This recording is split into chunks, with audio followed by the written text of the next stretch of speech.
Today's show is brought to you by BetterHelp. Go to betterhelp.com/cogdis. That's BetterHelp, HELP.com/cogdis for 10% off your first month. Be advised that this show is not for children, the faint of heart, or the easily offended. The explicit tag is there for a reason.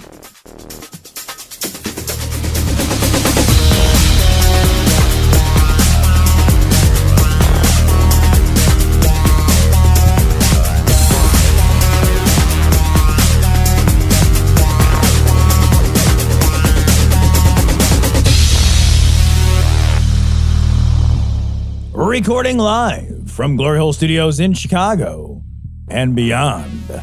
This is Cognitive Dissonance. Every episode we blast anyone who gets in our way.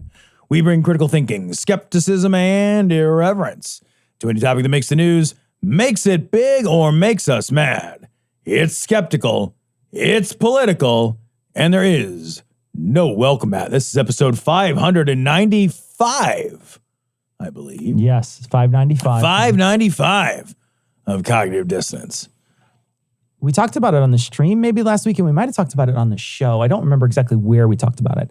But that Herman Cain Award thing. Oh, yeah. I don't know where we talked about it, but there's a Reddit called the Herman Cain Award. Right. And it's essentially what it is it's a bunch of images taken from people's Facebook feeds that are Facebook posts of them being very heavily anti-vax or anti-mask, right, pro-opening up, those types of things. And very often pro-MAGA, right Republican. All the things that you think pro-stole the election, all those things that you would imagine that someone like with a QAnon sort of idea would have.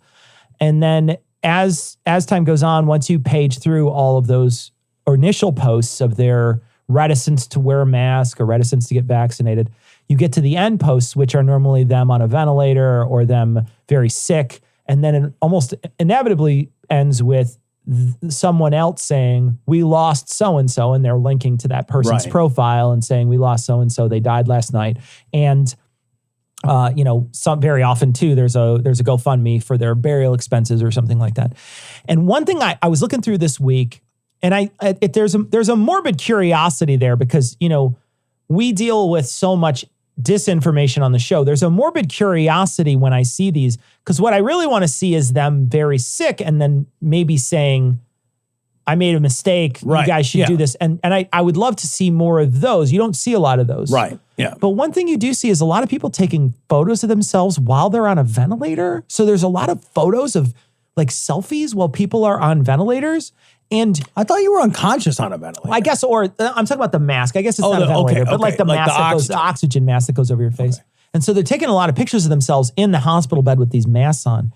And one thing I noticed a correlation on, the beginning of March through the middle of July, my Facebook feed was full of shots, people getting shots. Yeah. It was full of it. Yeah. And all the likes, all the hearts that were people, I remember seeing people, that were posting, hundreds of people were liking everybody else's photos when they got the vaccinated, shot. Yeah. It's the exact same thing here. Hundreds of people outpouring when these people have this thing on their face, right? So you had an opportunity. It's a weird thing to see on social media. Right. But it's one of those things where you see this connection. There's a correlation there between one side that earlier talked about something on social media and received a lot of praise, and then now there's this. And I think it's more an outpouring of like, I hope doing the cares and like, oh shit, you're sick, whatever. Right. I imagine there's probably a few laughing faces in there, though. I imagine, you can't, it's hard not to, though, with the way that they're pushing against the mandates and things. Yeah. Well, did you see the fucking hullabaloo around Nicki Minaj this week and vaccines and the White House and all that? Yeah, absolutely. Yeah. Yeah. Like, we're still at a place where there is a tremendous amount of influence being given, and there always will be, right? I don't think that there's nothing about this is ever going to change. Just who we are. People find influence. They find support. They find a resonating voice in all kinds of different people, celebrities, musicians, etc. it's so fucking important to get some things right. Most of the time, it doesn't matter. Yeah. Most of the time, it doesn't matter. It's really fucking unfortunate. As I was reading this, it's like, I don't blame Nicki Minaj, right? I don't. Nicki Minaj is just a person who's getting something wrong. But I do kind of blame the people who would look to Nicki Minaj as a source of expertise on these things. We have done a terrible disservice educationally to our citizenry if we think that anyone is a source of expertise on a subject, which they are clearly not a source of expertise on. Right? Like, you would not turn to Nicki Minaj for her expertise on automotive repair. Right. That would be an insane thing to do. It would be silly. It would be an insane, just because she probably owns a nice car. Yeah. It would be an insane thing to do. Nobody would be like, I don't know how to fucking rebuild my transmission. I'm going to shoot Nicki Minaj a quick DM on Instagram and see what her thoughts are on I'm going to read her tweet. So her tweet is, my cousin in Trinidad won't get the vaccine because his friend got it and became impotent. His testicles became swollen. His friend was weeks away from getting married. Now the girl called off the wedding. Just pray on it and make sure you're comfortable with your decision, not bullied, is what she said. Okay.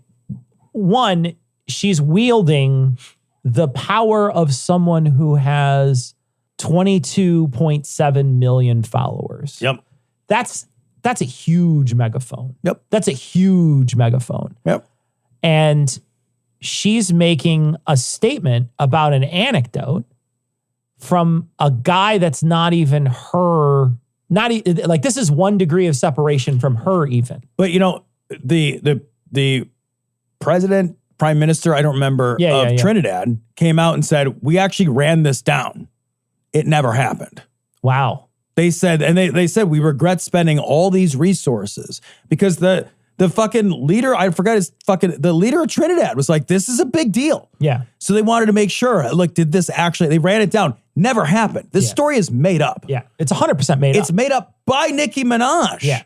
Right. Because according to the fucking president of Trinidad, there is no cousin whose testicles got swollen and became impotent. Yeah. And you can bet on that because that's not what happens. Right. Yeah. And I mean, she made this up. Right. She's 22 million people and she's making up bullshit. Well, and she's, like who, I am with you in the sense that if you're reading Twitter and you hear Nicki Minaj say anything about anything, right? I don't know how that influences your decision. Like, it's not paging Dr. Minaj, right? To operating room 3, because that's Menage a Trois. But you're not. She's not a doctor, right? She doesn't have any expertise in this field whatsoever. None. But she has a gigantic megaphone, and the same thing happened. She is essentially doing the exact same thing that Joe Rogan did. Yeah. Exact same thing, right? Spouting off about something she doesn't know about and telling you anecdotes about medicine. Anecdotes and medicine do not belong together. Nope. They're not, you cannot just, my cousin one time, it doesn't matter. Anecdotes are important if they are illustrative of statistical truth. Sure. Right? So when you discuss an anecdote about, if everybody's balls was swelling. Right. Yeah. Or like we did earlier, like if somebody is unvaccinated and they get COVID and they fucking die. Well, there's a statistical truth. Yeah. That is evident that people that are unvaccinated are much more likely to become sick and to die. And so in that sense, the anecdote actually is illustrative of a larger statistical truth. Yeah. And so it has value. And the anecdote ties you to the humanity of that moment. Right. Right? And absolutely. Sure. And it fucking happened. Sure. The thing is, like with Nicki Minaj's anecdote, it didn't happen. The government of Trinidad ran the story down. There's no cousin whose balls got swollen and whose fucking girl was like, fuck it. I'm only going to marry a dude who can impregnate me. I'm out. Do you knock on a bunch of doors and be like, I'm sorry, I've got to grab your balls? Yeah, I got to give him an old squeeze. Let me see him. I got to give him the old squeeze. Let me see him. Yeah, I got to give him They're not swollen. Nicki Minaj is a liar. You know what's so funny, though, is under this tweet are a bunch of people saying, what could be the cause of those swollen balls is gonorrhea. And maybe that's why she left. And right? there's a back and forth on Twitter where they were fighting about it. And that was one of the things that they had said.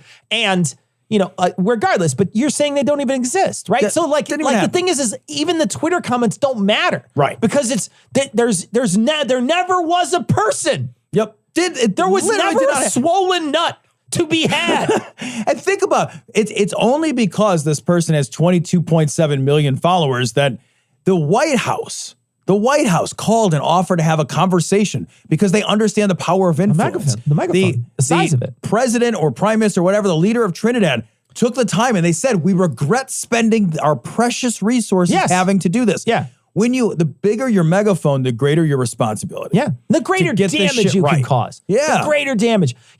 How many people are going to listen to Joe Rogan and take ivermectin instead of going to see the doctor? It's not one. How many people are gonna not get a vaccination because they were on Twitter, the place where you shouldn't be getting information like this anyway?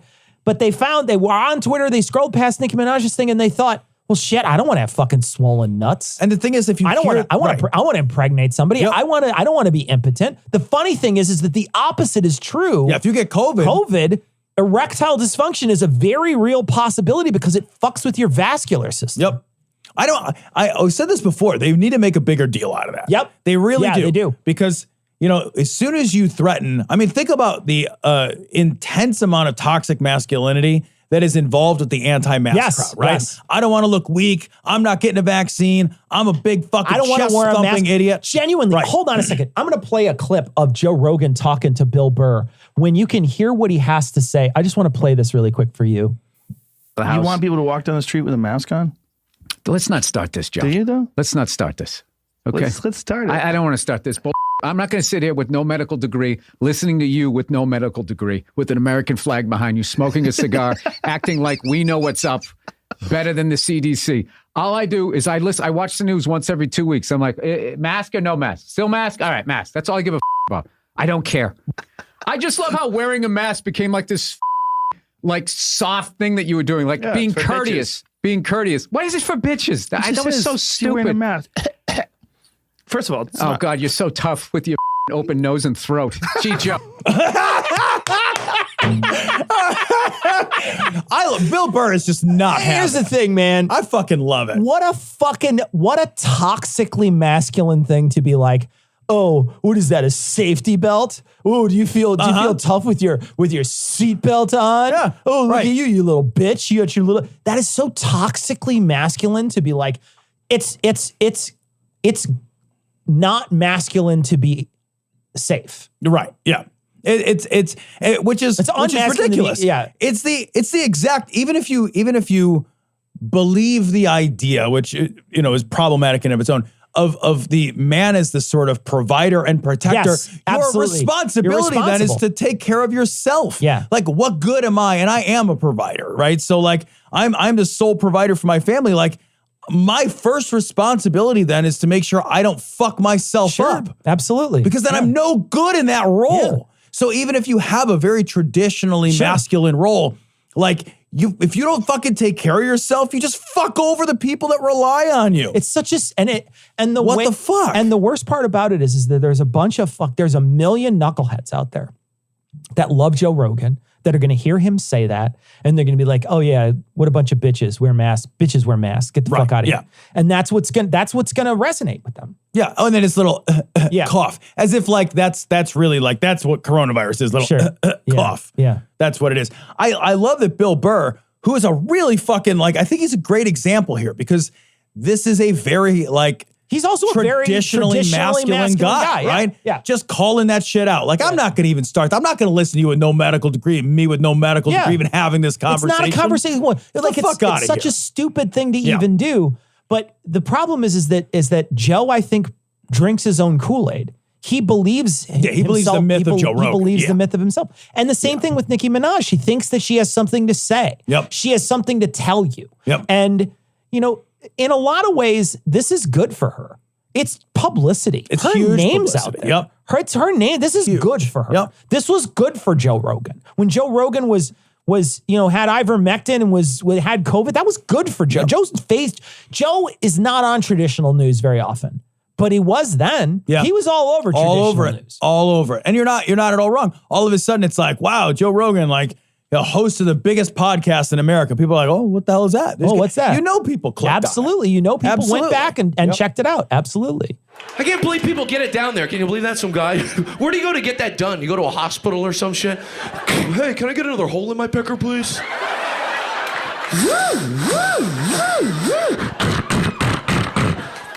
Iodine, iodine, iodine.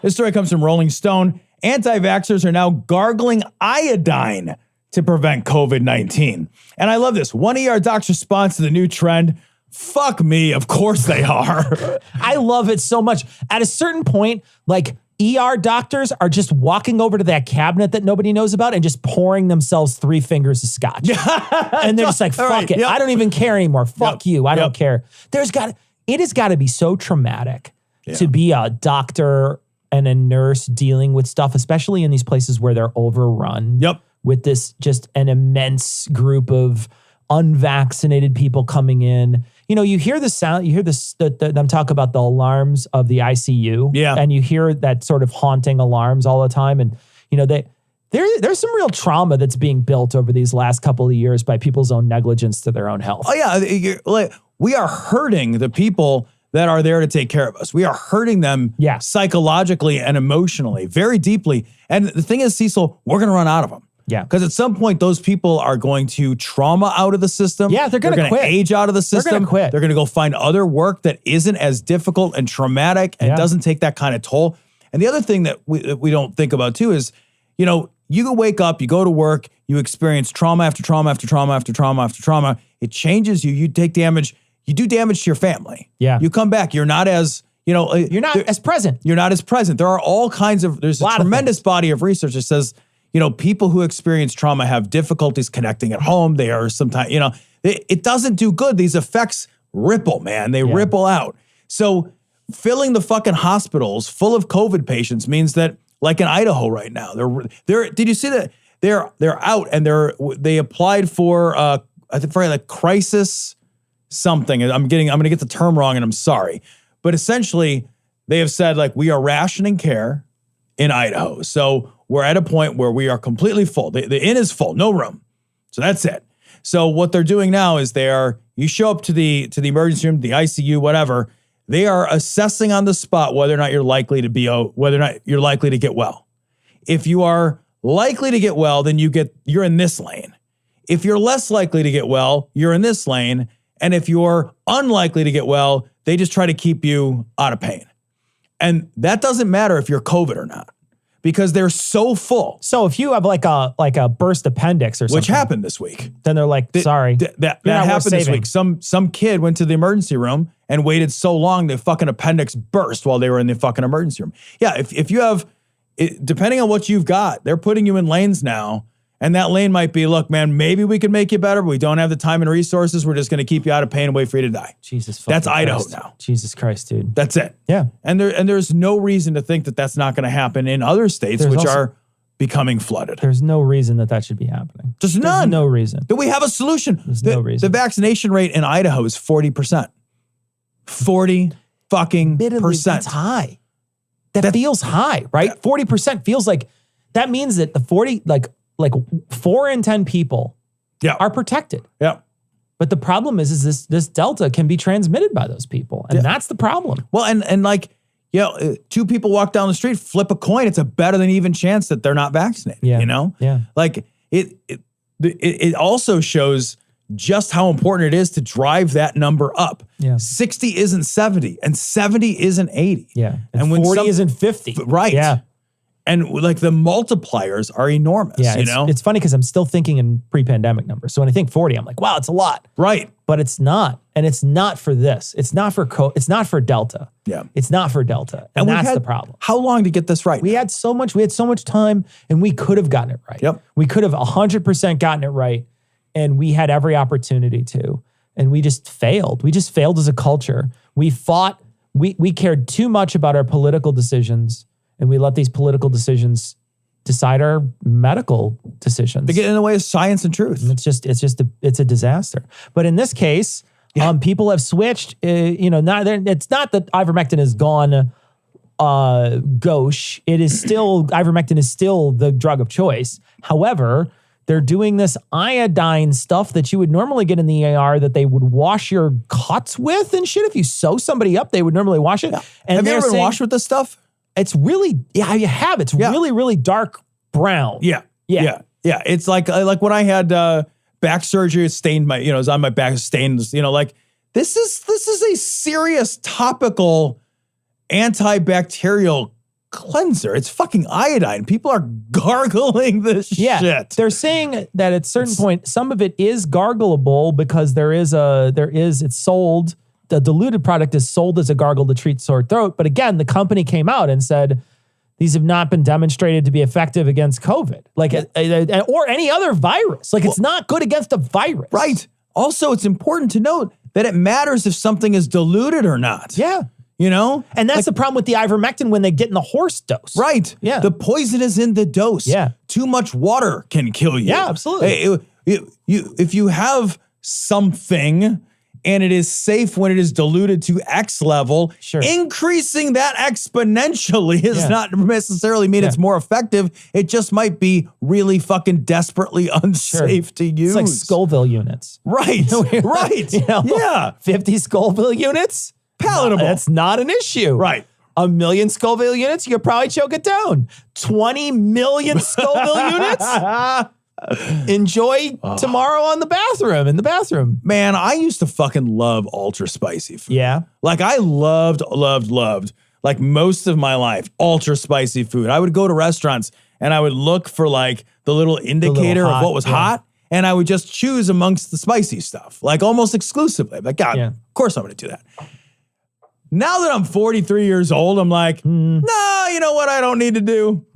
I don't need to feel like my organs are burning out a hole inside of me. Spending tomorrow begging people to kill me. Right, yeah. Shoving ice cubes up my rectum is not how I want to spend my Tuesday. I ordered, that actually sounds like a fun time. I ordered food out here in the suburbs in comparison to when I ordered it downtown. When I ordered it downtown, I lived in Chicago, blocks from Chinatown. So I could order from anywhere in Chinatown and they would deliver it to me. And so I would order food down there and I would always say, like medium. I'd be like, give me a medium.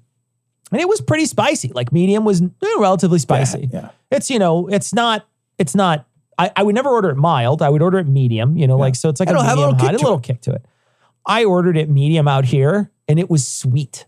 What? I'm not even kidding. It had zero, literally zero heat to it. There was absolutely no heat whatsoever. And I was thinking to myself, holy whiteness, Batman. Well, I got to tell you though, where I live, I'm trying to remember the name of the place. Well, it wouldn't matter. There's a place that's exactly the opposite. I'll order food.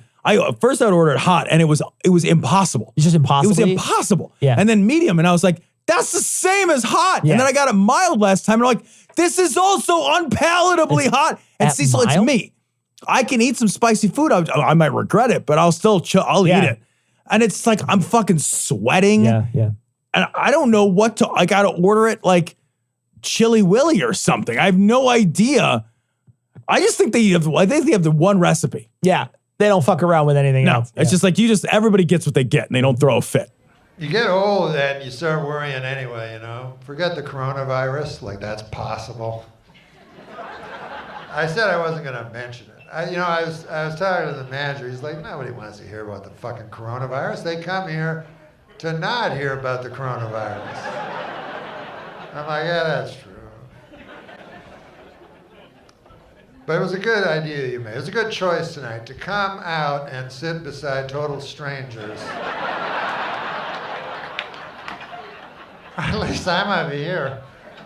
I can run, At least I can flee when I see it. A little more COVID stuff, Tom. Yes, this is from NPR. Well, this shit's important right now. This doctor spread false information about COVID. She still kept her medical license. Holy fucking shit, man. So what struck me in this article, Cecil, is that the review boards that review the ethical practices of doctors do not.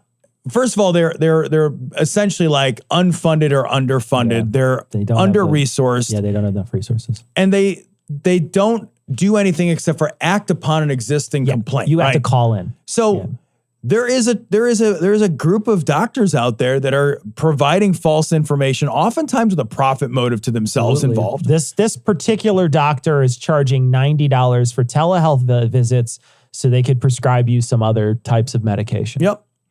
And so, they're running this $90 a pop telehealth clinic for anti-vaxxers. That's essentially, they've found a market and they're exploiting that market. Let's say it's a 15-minute consultation. Yep. $360 an hour. And then you times that by, I don't know, you could do that for 4 hours a day. That's $1,500 a day. What is that? You're making cash, man. Yeah. So it's a goodly sum of money. Yeah. And then you could do it for, gosh, it's pretty good. Actually, it's really good money. It's really lucrative. And you know that she's also getting speaking engagements because she's giving talks at these places.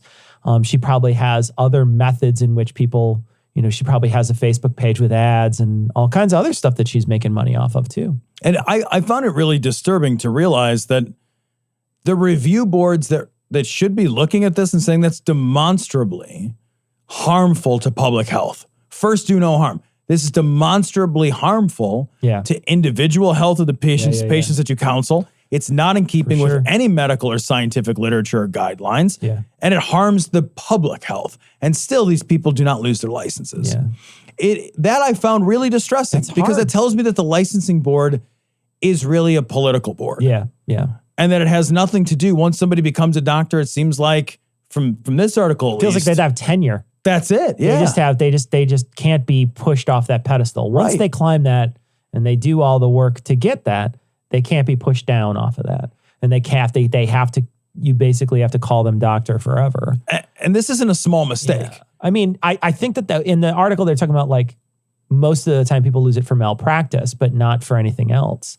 And this feels, I guess she lost her emergency notation because she said she's an emergency doctor, but I guess she lost her emergency qualification at the beginning of the year, but still has her doctor qualifications. Right. And this is a huge problem too, because these individuals that are clearly profiting off of this pandemic and clearly profiting on and lying, just clearly lying, making things up. Yep.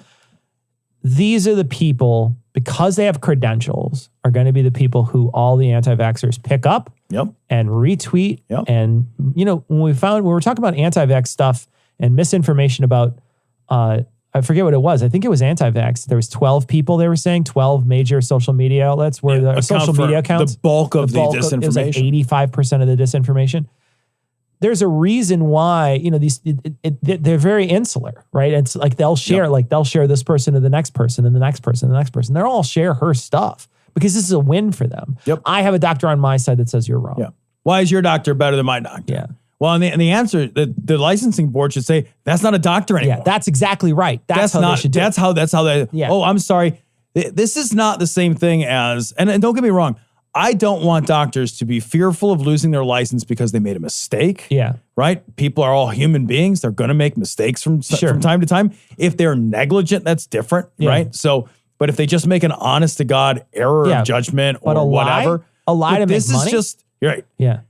You're just wrong. Yeah. There's no argument. There's no medical argument. Yeah. There's no scientific argument. Evidence. Yeah. There's no evidence of this. You're just wrong for money. Yeah. And one of the things I think you're going to notice though too is that they'll pick this up if she does lose it. It's a win either way for them. Yeah, she'll be a hero. Because she's a hero. Yeah. She's somebody they're trying to silence her. Yeah.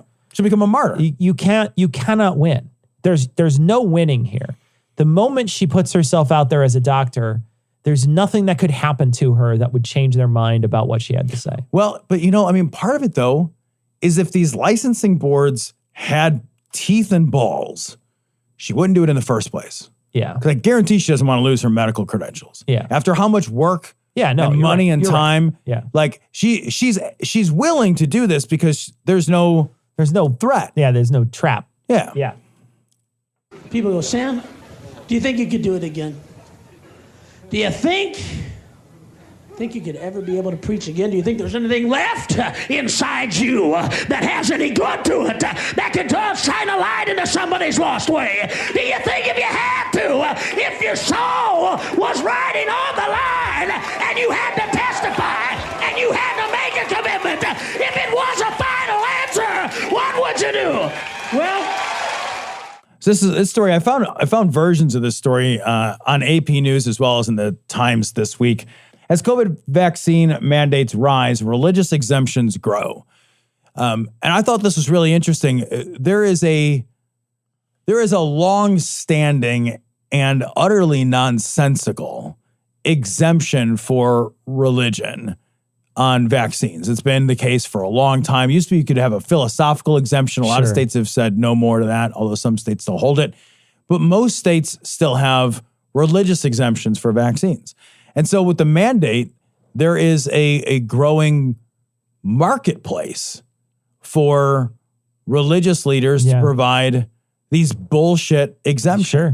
Yeah. And there's other places too, like a couple of weeks ago we had a story, and I don't know if we covered it, but there was a line out the door for people who were going to visit the chiropractor for medical exemptions. Yep. Yeah, I don't know if we covered it or not. I don't think we did, reading it, but it was one of those articles that we read for the show.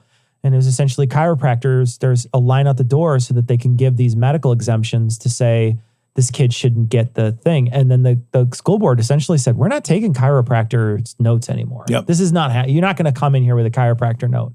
And so that's like coming in with a dog walker note. Like it's just, it doesn't You're make not any a sense. medical You're professional. not a medical professional. But in any case, in this case here, what we have is, we have vaccine mandates. You know, these vaccine mandates are coming and people are saying they're religiously exempt. It's against my religion. And I want them to put their money where their mouth is. You know, if you're going to have enough, if you're going to come to me and say it's against my religion to put a vaccine in my body, then I want you to have enough guts to swear off hospitals altogether. You know what I mean? Like you won't swear off modern medicine. You won't do it. Right. You won't do it because modern medicine will save you. You won't do it, but you want to have your freedom and you want to make sure. And the idea of being anti-vax and somehow that's a freedom doesn't make any sense to me. I see it the opposite. It's like the only reason I can go out and interact with the public now and be free in my daily life is because I'm vaccinated. Right. Of course. Not the opposite. Like it's just a silly way to think. But in any case, you know, these people don't do that though. They don't swear off modern medicine. They picks and choose, just like they picks and choose in their Bible and just like they picks and choose all their other times. They're not consistent. There's no consistency here. It's not that they're saying, I don't think there is something to be said about modern medicine. I mean, you look at all these, we were talking earlier about the Herman Cain Award thing, but if you read those things, it's one after another. Is I need my prayer warriors to come out and help me. I need my prayer warriors to come out and help my sister. I need my prayer warriors. Guys, I can barely breathe. I need my prayer warriors to come out and help me. And they're all asking for prayers. They're all asking for these prayers. Where are they at when they ask? They're in the hospital. Huh. They're in the hospital. They're not asking from their home. They're always asking from the hospital. And it's crazy to me to think like one, that somehow, you know, prayer is going to help you now. There's a God up there who's just like, well, I'm going to kill them until they really come out and say they really want to save them. If they don't all get together and wish at me in unison, I'm killing this one. Like it's just a silly idea. But the fact is there's just this group of people who want to say that prayer is going to get me out of this. Yep. And I'll say, good, put your money where your mouth is. If you're in Idaho, don't go to the hospital. Don't stop doing it. Don't do it. Don't do it. Put your money where your mouth is. But you know they won't do that. And they're going to use this as a way to genuinely hurt other people in the public. Because if they don't get vaccinated, there's an opportunity for them to damage somebody who cannot get the vaccine for medical reasons. Yeah. Well, the thing is like valid medical reasons. Yeah. There is no religious proscription against none. There is no religious prescription against vaccines in any of the major world religions. So, because first of all, none of you fucking major world religions ever predicted vaccines or modern medicine or the fucking germ theory of disease. They're all made before the 1800s. Get the fuck out of here. There's nothing in there. There's nothing there. And every major denomination of Christianity, which is the bulk of America's Christian, every major denomination of Christianity has come out in favor of vaccines. These people are lying. They do not have a sincerely held religious belief. And when they talk about using the religious exemption, time and again, the stories that I read say like, oh, I tried to get an exemption this way and that didn't work. And I tried to get an exemption that way. Right. And then all of a sudden I found that it turns out it's a religious exemption, and you can't cite a single theological principle. There's not a single theological principle. There's no line of scripture. This comes back to. There's no line of scripture that you can use. It's horseshit. Yeah, it's all lies. It's always been complete horseshit. Yeah. You just don't want to get the vaccine because reasons, whatever they are. But they're not even. And I don't think religious reasons should be a reason to compromise public health. I think that's a bullshit reason to compromise my health. Fucking A, man. Because you have it's not my belief. A sky wish that you really are concerned Fuck you. about. Right. Yeah. You can't get a religious exemption that lets you punch me in the face. Yeah, but these religious exemptions though, Tom, been around for vaccines for a long time. I knew about them years ago.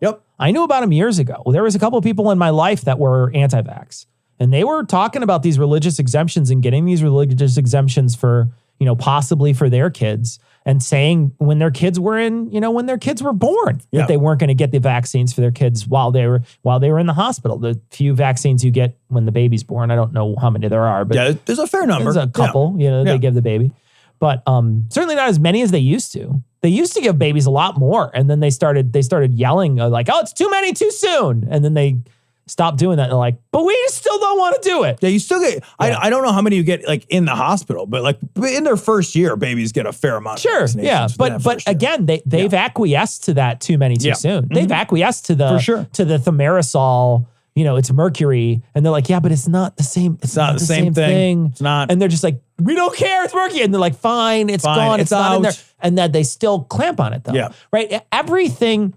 And that's the thing is, even when, and we're talking about the story just beforehand, it doesn't matter what happens. It doesn't matter what the chessboard doesn't matter because the pigeon knocked over all the fucking, all the pieces. Yep. They don't care what the next move is. No. You can acquiesce to their demands, and we have. The medical community has acquiesced time and time and time again.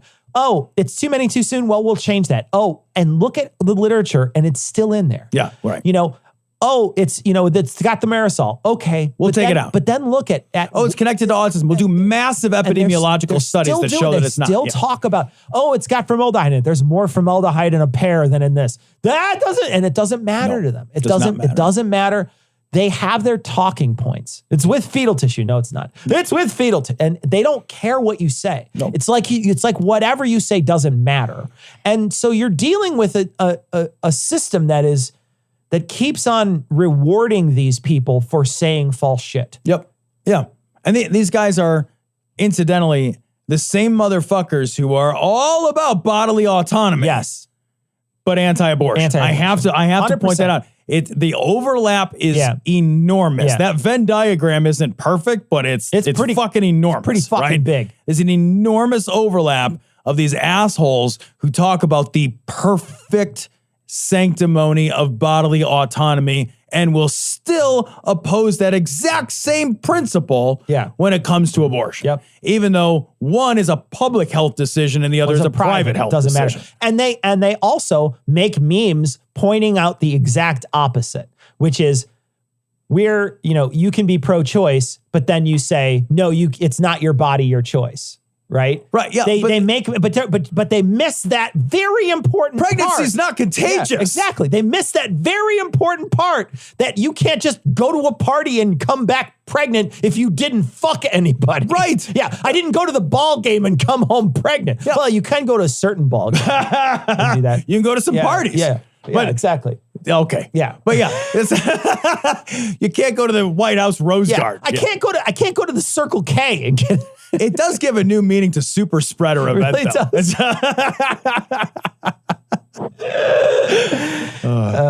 There's the title of the show right there. Superspreader event. Do you or a loved one play for the 2021 Seattle Mariners with a seasonal batting average of .224? Well, you're looking for BatterHelp.com. This ad is for BetterHelp. Is something preventing you from achieving your goals? What interferes with your happiness? BetterHelp is committed to facilitating great therapeutic matches so they can make it easy and free to change counselors if needed. Check out BetterHelp.com/cogdis. BetterHelp will assess your needs and match you with your own licensed professional therapist. Connect in a safe and private online environment. It's so convenient. You can start communicating in under 48 hours. It's not a crisis line. It's not self-help. It is professional counseling done securely online.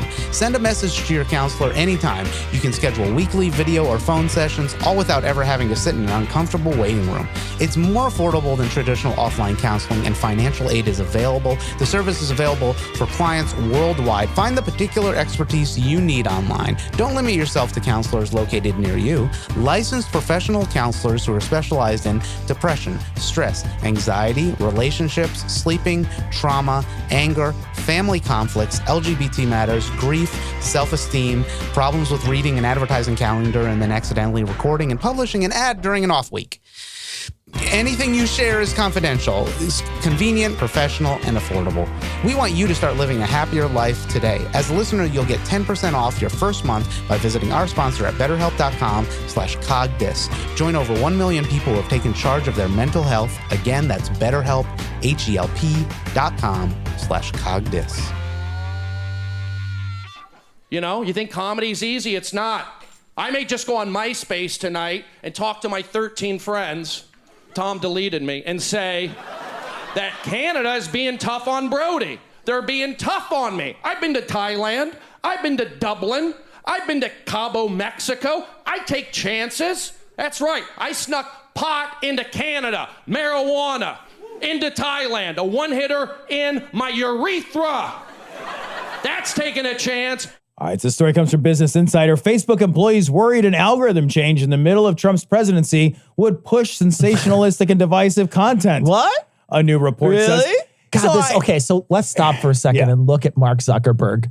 Tell me, I don't believe in the lizard people until I look at him. Until I look at him, you know there's going to be a moment where he's going to be giving testimony and he's going to lick his own fucking eyeball. You know he's 100% a lizard. You look at this guy, he's 100% Cecil, without exception, the richest men in the world right now all look like villains. They all look like villains and they all look like aliens. They do. They weird, like, Jeff Bezos seriously looks like Lex Luthor. Yeah. Like a lot. Like a super duper lot.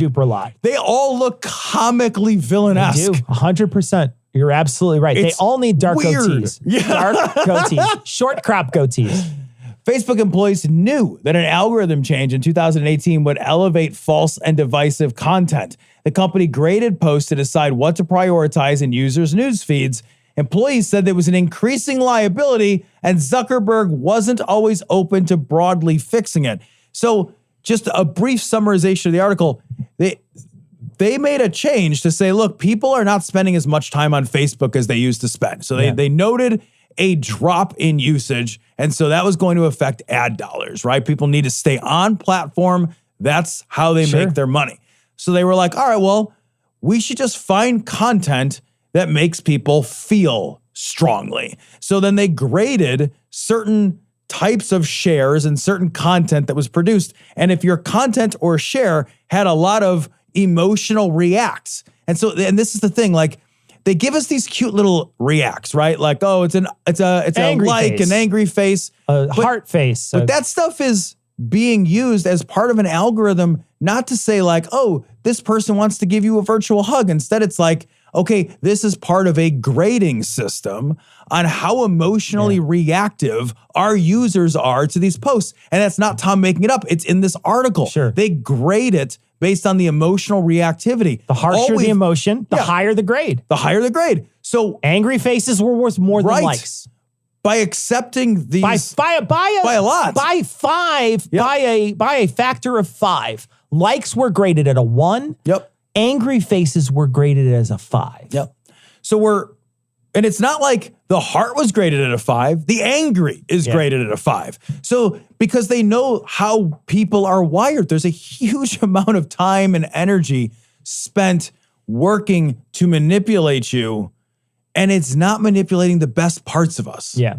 It is expressly trying to get at the worst parts of us. Yeah.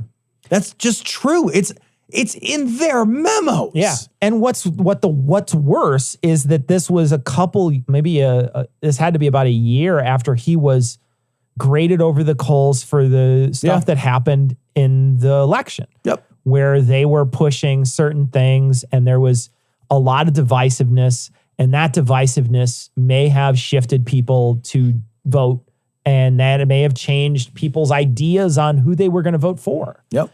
And it was deceitful. And, you know, there's been plenty of documentaries out. This isn't just me making it up. I'm not telling you a lie. Right.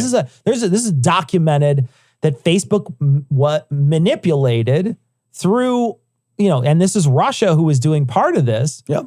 You know, Russia weaponized that. They weaponized it. And so this is a Russian government, not the Russian people. I know that when I say Russia, I don't mean the Russian people. I mean, I don't know why anyone would think that. I don't know why anybody would think It's that. I say Russian government. Yeah. And it's, you know, there's also this greed motivation, right? It's not that it's all nefarious. It's not all some guy twisting his mustache. But the problem is that it just so happens that the greed motivation fulfills this bad outcome. Yeah. Right? It just so happens that the amount of money that these people are making off of this is also fueling this divisiveness and the way we are interacting with each other online, and why there's this huge polarization in our country. That is fueling it. And it's fueling it exponentially because of the money component. Because there's no desire on any of these platforms to change this because the money is too good. Yep. And it's just feeding itself. Now it's just feeding Yes. itself. It's just rolling down the hill. It's a vicious cycle. Horrible cycle. But the thing that should be realized is that absolutely does not have to be this way. Yeah. Right?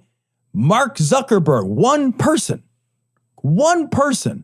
who is worth an enormous amount of money, more money than he could ever possibly use, wants it to be this way so he personally can continue to make more money, right? Because Facebook would still be valuable and popular and financially successful, maybe less so. It would be less so. It definitely would be less so. If it humanized. Yes, it'd be less so. And he would lose a lot of money. He would, but he would still be ultra wealthy. He would be ultra wealthy. And I'm not disagreeing. And that's the part that makes me sick. But the problem is that his wealth is buried in his company. It's all in his shares. Right. And the more his shares tank, the more his wealth tanks. True. And it's an exponential thing for him. So there's so many bad ideas that are in conjunction here. Right. And one of them is paying people with stocks. Yep. That's a huge fucking problem because now they're way too invested in making sure this company keeps on churning out dividends and keeps on, and the more money the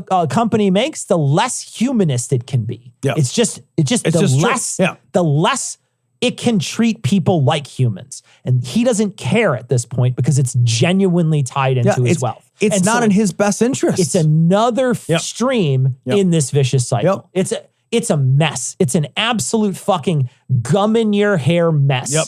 And I do not know how you fix it other than, I don't know, split the company up. Antitrust. Split the company. The only thing I can think is split the company up. I think we're there. Break it up. It's enormously big. It's enormously powerful. And the idea that one person, he's a technocrat robber baron. Yeah. That's what he is. He's a technocrat robber baron. We should never have one human being with this much power and control. Right. Especially when all of the incentives dehumanize us. Yeah.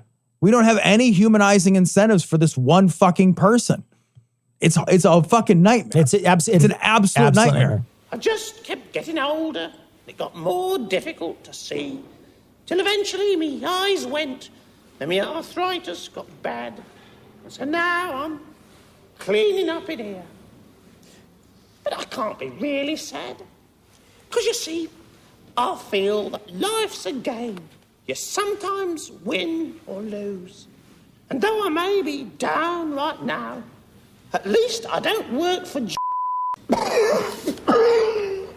This is good news, Cecil. Yeah. This is good news. The story's from The Guardian. BMA drops opposition to assisted dying and adopts a neutral stance. So this is the British Medical Association. Now, they did not come out in favor. Yeah. No, they're not saying that they're going to do it. Right. Whatever. But they are no longer opposed to assisted dying. And I like a lot of this. One thing I wanted to note is the nomenclature change. So for a long time, this was referred to as assisted suicide. And I think assisted dying is a more accurate and less loaded way to phrase that. Absolutely, right? yeah. When we talk about suicide, there's a tremendous amount of emotional context that really isn't appropriate when it comes to what happens at the end of your life. Yeah. You know, you and I have talked a lot about euthanasia and assisted dying. Yeah. And I know you feel very strongly in favor, and so do I. Yeah. And I hope that more states, Oregon is an assisted dying state. Yeah. And I hope that more states take up this, and I hope that larger medical associations take this issue up. You know, it's the problem is in America especially. I know that this is in Britain, and so there's a little less religious charge here, where there's like less charges, because the problem is it's very religiously charged here in the States. Yeah. The idea of assisted dying in the States, because they would use the word suicide. Right. And that's one of those no takesy backsies for God or whatever. I don't know. Yeah, it's like the worst thing ever or something. Yeah, you're Yeah. throwing away the gift that God gave you or whatever. And it's really the worst. It's very bad in many religions. Yeah, well, if you let me keep the receipt, I'd return it. Why did you tell me everything was going to be great afterwards? Why wouldn't I just like if I was in a mine or something back in the old peasant days? There's a reason why they put that in there. Yeah, because if I like fucking breathe garbage all day and I hate my life and I'm working like crazy and I could just chuck myself off a mine shaft and live forever in fucking bliss and harmony, that's a win. But instead, you got to put in some sort of thing early to keep you working. Because if not, you're going to look around and say, "Huh, this sucks." Right. They said the other part's they said chapter 2's way better, guys.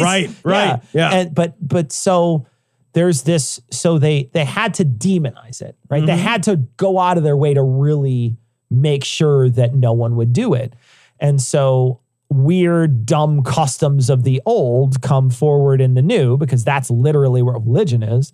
And so now we're stuck with tons of leaders in our country who find this absolutely abhorrent. Yep. The idea that you would choose the time that you die. Although genuinely read some of the, again, I'm going back to these Herman Cain Award things because it's an opportunity to see a bunch of, read how a bunch of people die, right? This is documenting death, right? We're documenting death in these posts. And so many of them, they looked at mom and said they knew they said, I feel like I can go now. And there's a lot of that language of and my mom said the same thing when my dad died, right? So my dad passed away. He hurt himself. And then, when you get old, it's like that Mr. Burns thing. They're all in, everything's in equilibrium, perfect balance. But, they're all the viruses are fighting and they're in perfect balance. That's essentially what happens to a lot of older people. And my dad was one of them. He was in perfect balance. He had cirrhosis, but he had cirrhosis for 10 years and probably longer, but he had cirrhosis for 10 years. And he was okay. He wasn't gaining water. He was watching his diet. He was doing all the right things. But then he just fell and broke his leg. And then that was it. That was the end. I mean, within 2 months, he was dead after that. He broke his leg. Then he had a heart attack. I think he had a stroke. It was just, all these bad things started happening to him because, his body just couldn't fix it. I can't fix this. It's like, you're fucked. And so, my dad, when he died, there's a story my mom would say that, my dad was kind of in a coma at the end of his life. He really wasn't aware. And my mom just said to him, it's okay, Lou, you can die. It's like, you can go, Lou, or something. She said it much nicer than I just said. You could die. You could die now, Lou. I hope you're at my deathbed. You're just like, Tom, you could die. I'm gonna talk like one of those death metal guys, die. No, but she said, to my dad, Lou, you can go. It's okay. I'm okay. And my dad died relatively soon after that, right? But there is a feeling of, you sort of making your own destiny, right? At the end of a lot of people's lives, that's not an uncommon story, right? So I don't understand why there just isn't one more easier step to make that happen other than just, I got to wait out this pain. Yeah, man. We weirdly celebrate suffering or the requirement of suffering as part of life. Yeah. There's no reason. I mean, I'm not such a massive control freak that I require this as my way to go out, you know. Yeah, right. I will say, like, I 100% want this as an option. Sure. There are plenty of things that can go wrong. Yeah. Where I look and I'm like, you know, I don't want to suffer for an extended, pointless, miserable period of time. I don't want the people I love to have to endure the trauma of my suffering. I don't want people to take care of me. Yeah, you know, there's like, a lot of stuff. There's a lot of stuff. And I recognize too, like in my family, there's a certain age where a lot of people got, and then they started losing their brain. Like their brain started to not be good anymore, where they're forgetting who they are, where they're from, all this stuff. Right. I have a feeling like at a certain point in my life, once I recognize that that's happening to me, I'm not really going to want to be around anymore. Right. Because I'm not me anymore. Yep. I'm not being me. Now I'm just confused all the time, or I'm afraid all the time, or I don't want to live like, and this is of course a young me saying this, right? And I'm not looking at, you know, you're not living that experience. But it looks terrifying from the outside. For sure. And so, you know, this being an option for checking out at the end of your life, this feels like I just wish it could be my decision. Yeah. Right. Again, it's one of those things. It's like, this is a personal health decision. Yeah. And I am all for personal health decisions. I don't care what those decisions are, as long as they don't inflict damage on the public, right? I don't think you should put a bomb in yourself, right? like Batman or something. I don't think that's a good idea.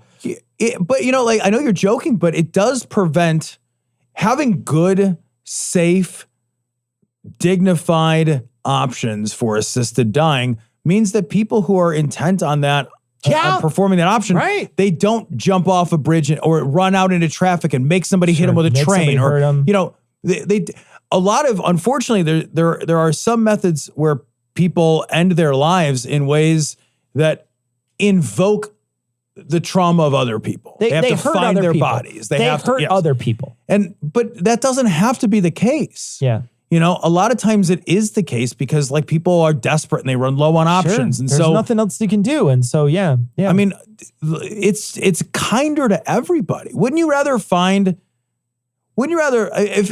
if somebody you loved was going to end their life, like finding their body with like a hole in its head and blood and, you know, that would be traumatic. But, you know, like gathering around the bedside of somebody you love while they took some pills that put them to sleep would feel the same kindness as putting a pet to sleep. Yeah. It could be like that. It could be that gentle and that loving. Yeah. There's a tremendous amount of love involved in putting your pet to sleep. There is. That is a kindness. And it is a moment that you just remember. I remember every moment that happened in my life. It's happened multiple times in my life. Yeah. And I remember every moment of that. And I remember every second of it. And it's hard, it's brutal, but it's also freeing. And it's intensely loving. It's an intimate connection. And you're right. It's an absolutely intimate connection. So I get it. I understand it. I hope that there's more of this as time goes on. I feel like there's sometimes I see these little glimpses and I think, are we an enlightened culture? Are we a culture that, you know, like, because when you read sci-fi and they talk about, you know, the removal of currency, for instance, from people, or they talk about only machines doing that work and humans suddenly live in luxury, or they talk about, in some of the books that I've read, they talk about people who they change genders whenever they wish, like, you know, because it's super, you know, you're in a society that's hyper advanced. You just do whatever you want. You can be who you want to be. Right. And then there's also this idea of, like, you know, when you want to die, you can just die. You can just stop being if you want to just stop being. And there's all these moments I look at our society and I think, are we ever going to get to a point where we are enlightened? Because those are always played off as very enlightened, and they feel very enlightened. Admittedly, when I'm reading it, it feels very enlightened. But I would just wonder, and I know that there's we just have this giant ball and chain of religion. We do. That stops every bit of enlightenment. It's been doing it for centuries, and it feels like it's never going to stop. Man, it's always a little bit the Dark Ages. Yeah, 100%. It's always a little bit the Dark Ages. Yep. It's time to fuck books. So this week we read Demon Haunted World Chapter 9, Therapy. And therapy, the chapter starts out talking about alien abduction and how alien abduction is sometimes from it's sort of an altered memory of child abuse or sexual abuse. And that sort of moves itself as he works his way through the chapter. He's talking a lot about sexual abuse, but then he shifts gears to talk about the satanic panic, which again, tons of false memory stuff in the satanic panic. There's a whole report that he talks about where there's 15,000 citations of satanic influence, and none of them can lead back to satanic influence at all. In fact, it leads mostly back to evangelicals. It's funny because the satanic panic is one of those things that because it happened so recently and we have such a good record of this particular moral panic, that it really should act as kind of a keystone that we get to look back on and be like, there were people, and he mentions the case of a father who so fell into the trappings of the moral panic and the cultural narrative, and then the way that the therapist led him down this sort of garden path. And his daughter. And his daughter. And they all sort of led this guy down this garden path, and he was like, well, shit, I must have done these things. I must have done them. I don't remember them, but I must have done them. And we're talking about things which, had they been done, they would have physical evidence. There'd be scars. There'd literal scarring. We're not just talking about like sexual assault, where sometimes there is no evidence whatsoever. We're talking about like physical acts that both of them were describing that could not be done without leaving some kind of mark. Yeah. And in case after case, but in this one that I thought was really telling is this guy basically sent himself to jail. Yeah. I mean, he sent himself to jail. He pled guilty. He's like, that my daughter wouldn't be lying. I remember this shit. Yeah, you're bringing it out. It's in bits. And even when he was challenged, he's like, no, I remember it. And then once he's away, what's interesting is he goes then to jail. And then when he's away from the influences of, bad therapists that are planting ideas. And once he's also, I think, importantly removed from that broader cultural narrative, he's like, holy shit, that never happened. I shouldn't be here. What did I do? 20 years. Yeah, 20 years. Appeal denied. Yeah. And the problem is that this is a very common thing, is that Carl goes on to talk about how many of the times when people are looking for people to do this repressed therapy for UFOs, they're going to talk to an author. They already know what they want to remember. Right. Yep. And he's talking about this in many ways. He's like, these people find their clients, and if they find their clients and they don't know anything about it, they normally give them their book so that they could prime them for this idea. How fucking crazy is that? It's insane. But one thing that really struck me in this chapter, and I really saw the parallels, is he talks for about a page about the difference between a psychiatrist and a therapist, right? He talks about the difference between a psychiatrist, you got to be an MD, you got to go through all this skeptical training, and he mentions specifically skeptical training. And he says, how much skeptical training is there in a therapist's? When a therapist goes to school, how much skeptical training? And it brought me back to today, COVID doctors and nurses. The difference between these two professions, and we're seeing nurse after nurse leave their profession because they don't want to get vaccinated. We're seeing them put videos online to talk about how the vaccine's unsafe. We see nurses all the time fighting against what these doctors are trying to treat people with. And it seemed like a very close parallel to what was happening with these repressed memories, and sort of a fight between what could be a skeptical wing of that profession and a non-skeptical wing. Yeah, I think there's a stark difference in the way that we train people ideologically, right? Yeah. I think nurses are incredibly valuable. Please don't misunderstand. I don't. And I know you're not saying the same thing. Absolutely, yeah. But the nurses are trained, and I don't mean this in a bad way. I mean this with tremendous respect. But nurses are trained to do an incredibly important job that is a series of urgent tasks which have to be performed really diligently. Sure. But they don't have to perform the diagnostic element. The diagnostic element that doctors have to learn how to perform has with it that scientific ideological concept. Sure. That's There's a problem solving. Right. Yeah. So just, I think there's a line there. And certainly there are many, many nurses, and the American Nursing Association has come out in favor of the vaccine. But I think there's a really sharp dividing line. And I think there's a sharp dividing line, like you mentioned, between therapists and psychiatrists as well. Yeah. Because they're trying to do different things. You know, I go to a psychiatrist.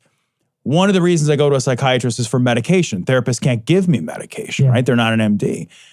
The one thing that jumped out at me about the therapy portion from this same chapter about repressed memories is, you know, one thing he said that just struck me is so many people that have trauma go seeking therapy not because the memories are repressed, but because the memories of that traumatic event are invading their life, right? The memory and the damage that trauma has created in their psyche and in their ability to live their life has created an enormous amount of distress.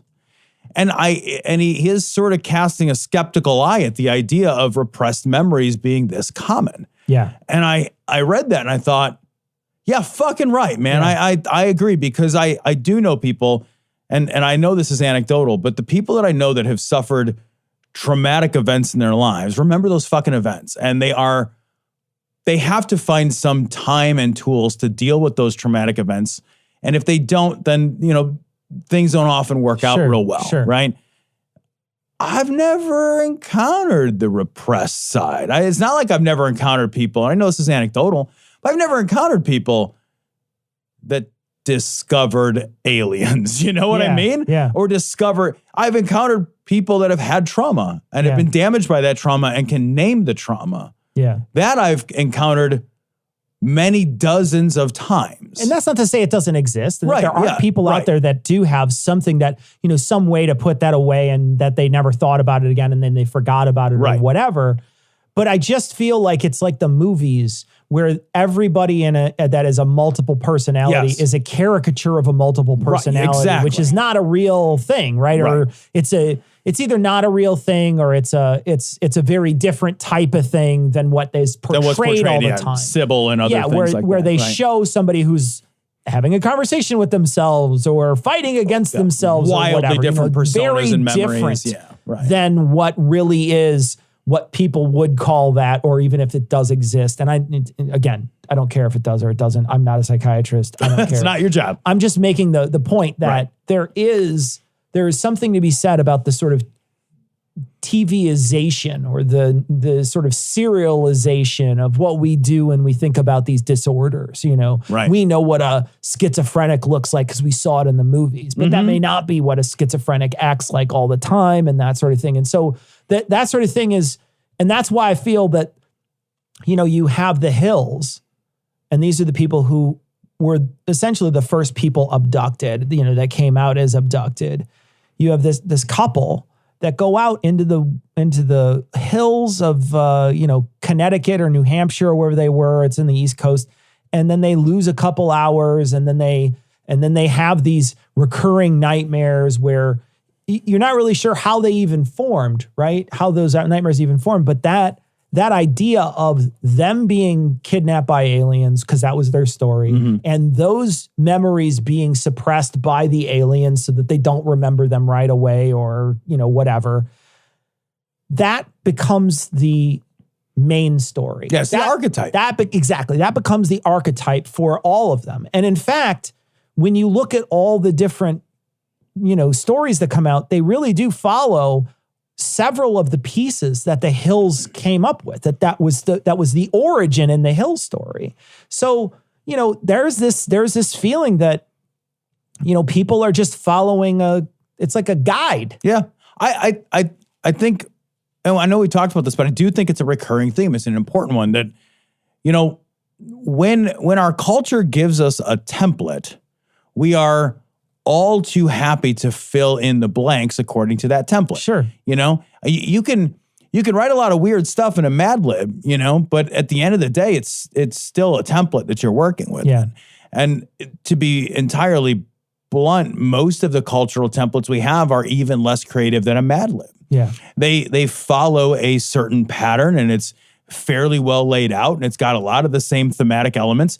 And one of the things that one of the therapists was quoted as saying is, look, it's not my job to know what, and I thought this was actually the right thing to say.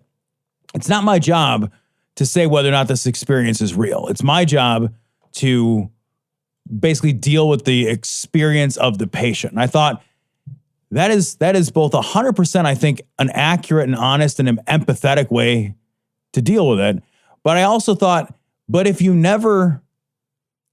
never try to find what's true, are we not emphasizing or reinforcing things which didn't happen? How do you get over something that didn't happen? It was a really interesting thing to read and to hear somebody say, is like, look, that's not my job. My job is to validate and to give them tools and to help them move through this thing. And I thought, yeah, absolutely. That is your fucking job. You're a therapist. That's what your job is. Your job is not to say, I don't think that happened to you. Yeah. But also, if we don't inject some amount of skepticism into that when it's appropriate, I don't know that we do the right service to people who are traumatized. Sure, because you could be treating something that's not the thing. Right. Yeah. Yeah. So it was just, the whole chapter, I think, was a really interesting chapter about how I think really well-meaning professionals can exacerbate a problem because they are, like all of us, awash in the same narrative. Yeah.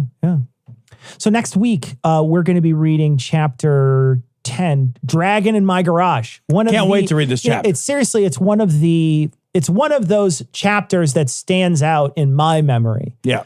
And was one of the things that really definitely pushed me from being an agnostic. It was one of those things that I read and thought, okay, no, I like this quite a bit. And that's how I remember it. So I haven't read it since. I know. I'm kind of anxious to read it, but I remember it having a huge impact on me when I was a kid. So yeah, I'm excited. It's funny because I clicked over, I'm reading this on Kindle on my computer, and I clicked over and I saw that was the chapter, and I had the same feeling. I was like, I know this chapter. Yeah. I'm excited for this chapter. It's one of those iconic chapters of this book. So catch us next week. Pick up the book, read the book. If you're a patron, Tom's reading the book out loud. Each chapter is posted so you can check it out and listen to Tom reading it, or you can just download the audiobook from Audible, or you can buy it from Barnes & Noble. There's plenty of places to buy it. But read along with us. It's a hoot, and it's a lot of fun, and it's a great book so far.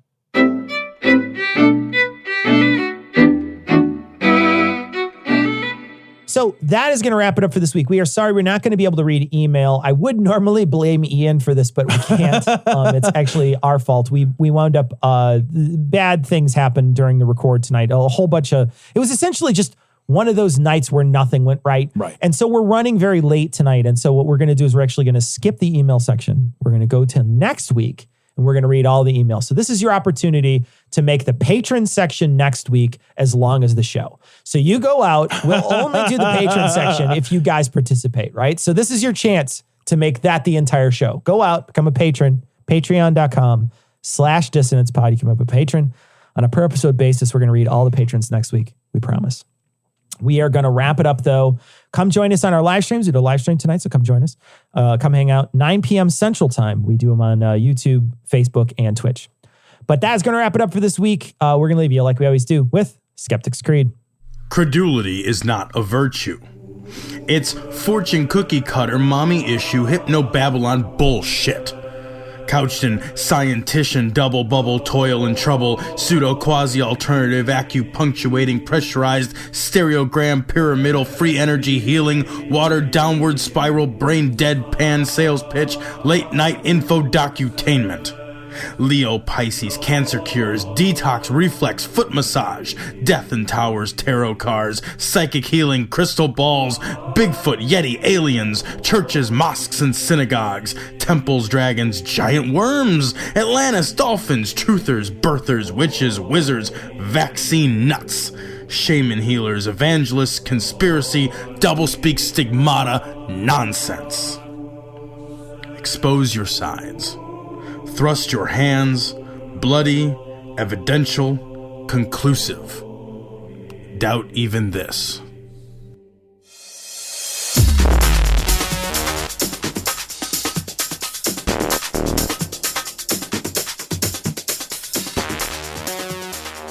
The opinions and information provided on this podcast are intended for entertainment purposes only. All opinions are solely that of Glory Hole Studios, LLC.